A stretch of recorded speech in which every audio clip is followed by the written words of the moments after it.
Imagine a world holding its breath. It's early 1916.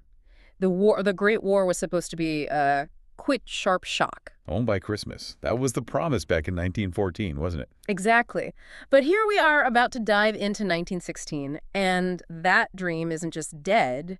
It's been shattered, trampled in the mud. And replaced by a reality that, nobody really saw coming. Not the generals, not the soldiers. It really is the year the world broke. It is. I think if you look at the timeline of the whole war, Okay. 1916 is the pivot. It's the moment the conflict stops being about, say, taking a hill or capturing a city. It's not about territory anymore. No, it transforms into this grim, industrialized contest of endurance, of slaughter. So we've got a massive stack of military records here, some really harrowing private diaries and strategic analyses. Our mission today is to move past that general idea of trenches and really get into this specific turning point, because the scale of the change is terrifying. You see naval blockades starting to starve civilians. Women taking over entire industrial workforces back home. And the death toll just soaring into the millions with no end in sight. That's the key. By 1916, the illusion of glory is gone. So let's get into it. You mentioned the logic of the war change. What does that actually mean for the people making the decisions? Well, it means a shift from maneuver to attrition.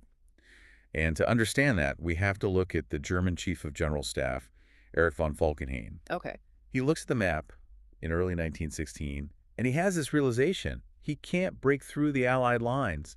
The defenses are just too strong. So he needs a new plan. He comes up with a new, much darker plan. Yeah. And it centers on the French fortress town of Verdun. Verdun, right. This is a place with huge symbolic history for the French. Massive. Yeah. An ancient fortress city.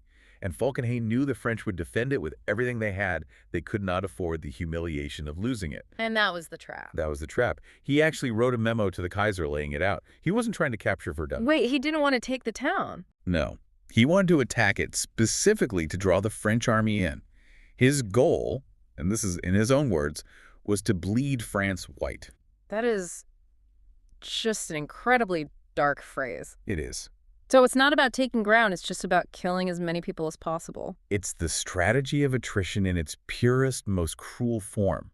It's a mathematical formula, really, applied to human life. What was the math? Falkenhayn calculated that for every one German soldier he lost, he could force the French to lose 2, maybe 3. He wanted to turn Verdun into an anvil where the French army would be smashed by German artillery. So February 1916, the attack begins. Does France take the bait? They do. They have no choice, really. They pour reinforcements into this tiny sector, the soldiers.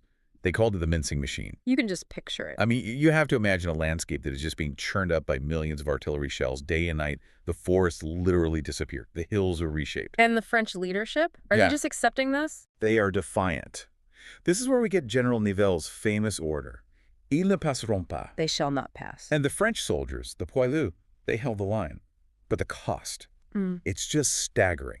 By the time the battle winds down 10 months later, the French have suffered about 365,000 casualties. 365,000 in one battle. But here's where Falkenhayn's cold math just failed him. He assumed he could kill Frenchmen without losing his own men. But that's not how it works. Not in that small, confined battlefield. The German infantry suffered almost as badly. They lost nearly as many men as the French. So he tried to bleed France white and ended up bleeding Germany just as badly. Precisely. And for that failure, Falkenhayn is fired. He's replaced by Hindenburg and Ludendorff. But the damage was done. The German army never really recovered its peak quality after Verdun. Now, while this horror show is happening at Verdun, the French are obviously screaming for help. They need their allies, the British, to do something, anything. Right, to pull the Germans away. And this leads us to the River Somme. But before we get to the battle itself, we have to talk about the British Army. Okay. Because in 1916, it changes fundamentally. How so? Up until this point, Britain relied on volunteers, Kitchener's new armies. Yeah.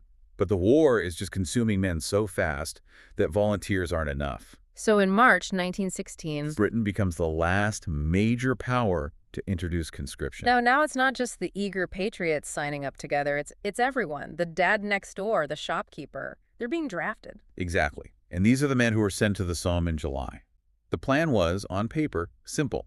A massive artillery bombardment. The loudest noise humans had ever created up to that point, I read. Absolutely. The idea was it would destroy the German trenches, cut the barbed wire, Right. and then the British troops would just walk across and take the ground. Walk across. That sounds incredibly optimistic. It was a fatal assumption. On July 1st, 1916, the whistles blow. The British climb out of their trenches. But the bombardment had failed. Why? I mean, if you fire millions of shells, how could anything survive? Well, two big reasons. First, the Germans had dug these incredibly deep concrete bunkers. They just waited out the storm underground. Okay. Second, and this is a real tragedy of procurement, the British fired mostly shrapnel shells. Shrapnel is, little metal balls. Yeah. Great for killing men in the open. But useless against concrete and barbed wire. Useless. So when the shelling stopped, the wire was still there. The Germans ran up from their bunkers, set up their machine guns, and waited. And the British are walking right toward them. Carrying 60 pounds of gear, walking in straight lines. It was a slaughter. July 1st is the worst day in the history of the British Army. What were the numbers? 57,000 casualties in a few hours. 19,000 of them dead. 19,000 dead in a single morning. It's hard to even process that. Entire local battalions, neighbors who all signed up together from the same town were just wiped out in minutes. But here's the thing that really defines 1916. What's that? They didn't stop. The battle raged for 5 more months. 5 months of that. Just a grinding slog through mud and rain. By November, the Allies had advanced maybe 10 miles. 10 miles? For what cost? The total cost was over 1 million casualties combined. About 600,000 Allied, 450,000 German. And did they consider that a win? Shockingly, yes. Yes. The Allied generals convinced themselves that because the Germans were losing men too, this was a winning strategy. Just trading lives. It confirmed this grim logic that the only way to win was to keep trading lives until the other side ran out of them first. But the Somme wasn't just men running at machine guns. We do start to see some new technology here. We do.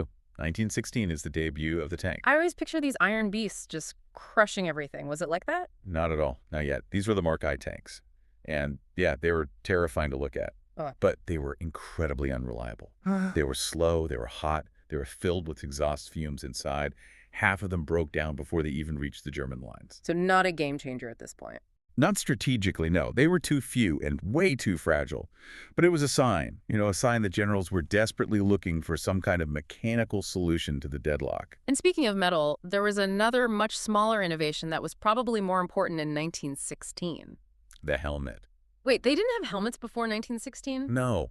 Can you believe it? For the first 2 years of the most violent war in history, soldiers wore cloth caps, felt hats. That's insane. But because of trench warfare, the number of head injuries from shrapnel raining down was just astronomical. So in 1916, everyone finally adopts steel helmets. The German Stahlhelm, the French Adrian. The British soup bowl helmet. It saved thousands of lives.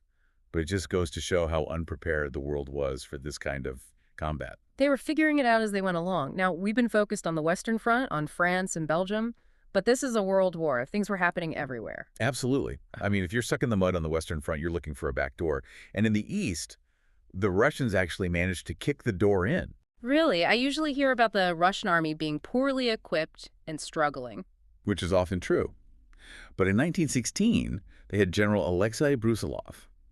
And he launched an offensive that was actually brilliant. What did he do differently? Instead of the long, obvious bombardment that gave the enemy time to prepare, at the Somme, he used a short, sharp shock, and he attacked across a huge front. So the enemy didn't know where to send their reinforcements. Exactly. Yeah. The Brusilov offensive just broke the Austro-Hungarian lines completely. They advanced 60 miles. It took 200,000 prisoners. Wow. It was the greatest Allied victory of the year, maybe of the entire war. But I'm guessing there's a catch. There's always a catch in 1916. The success was so fast, the Russians outran their own supply lines, and the Germans rushed in troops to save their Austrian allies. And the fighting just drags on. And the casualty count explodes. The Russian army lost something like 1 million men. It broke the back of the Austro-Hungarian army, for sure. But it also broke the spirit of the Russian army. You can draw a straight line from the losses in 1916 to the Russian Revolution the next year. It's like every victory just sowed the seeds for a future collapse. It even dragged new countries in, right? Like Romania. Yes, Romania looked at Brusilov's success and thought, betting on the Allies looks like a sure thing. A bad bet. A terrible bet. They declared war in August. The Central Powers reacted instantly. Germany, Austria, Bulgaria. They attacked Romania from all sides. By December, the capital had fallen.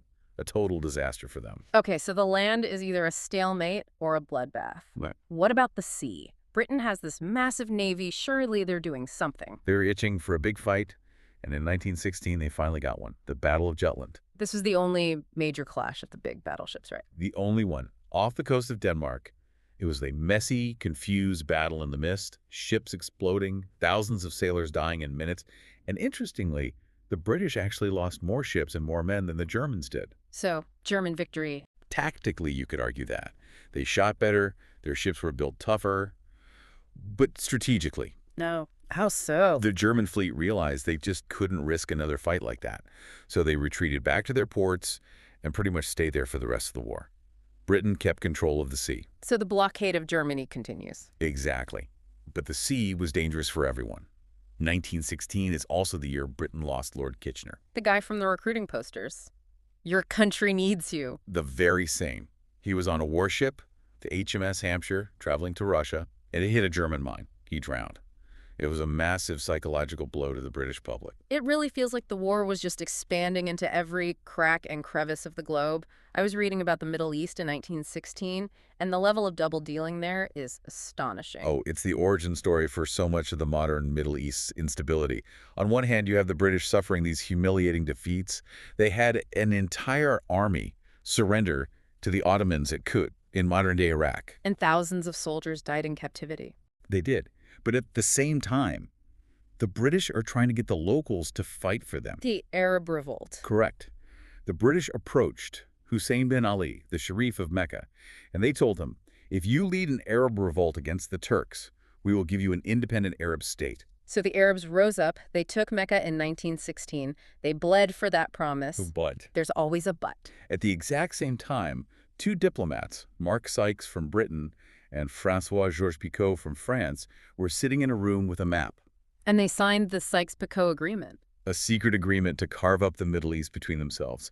Britain gets this part, France gets that part. They promised independence to the Arabs while secretly planning to colonize them. A betrayal that still echoes today. It absolutely does. And just to show how weirdly specific this global war got, I have to ask about the boats in Africa. This just sounds like a movie script. The battle for Lake Tanganyika. It is bizarre. So the Germans controlled this massive lake in Central Africa. It was strategic. And the British wanted it.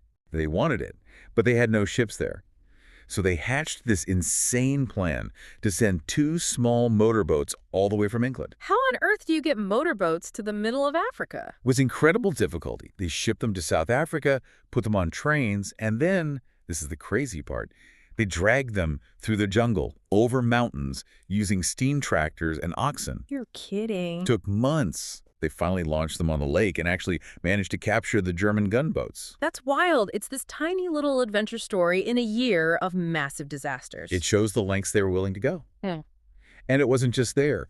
You had vicious fighting in the snowy peaks of the Alps between Italy and Austria. You had the Easter Rising in Dublin, an armed rebellion inside the UK itself. The stress of the war was cracking societies apart. And that really leads us to the end of the year. We've had slaughter at Verdun and the Somme, victories and defeats in the east, betrayal in the desert. But when you look at the governments, the faces change, don't they? The old world dies in 1916.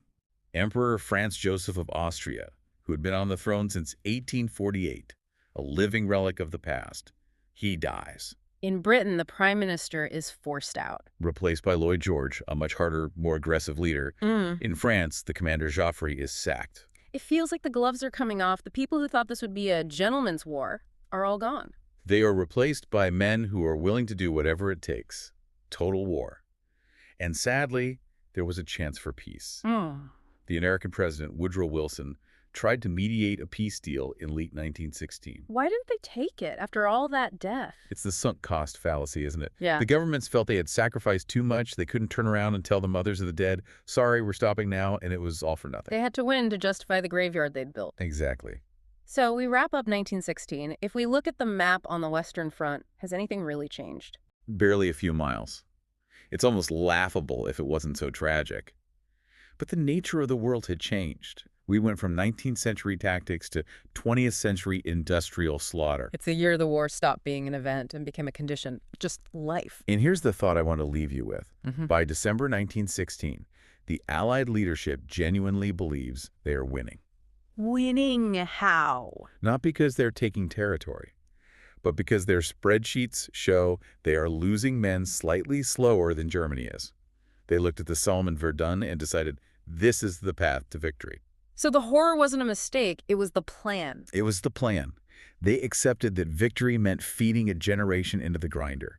And if that was the mindset at the end of 1916, it tells you everything you need to know about why the war had to go on for 2 more terrible years. That is a heavy, heavy realization, but it explains so much about the 20th century. Thanks for taking this deep dive with us into the year the world broke. Thank you. It's a history we can't afford to forget.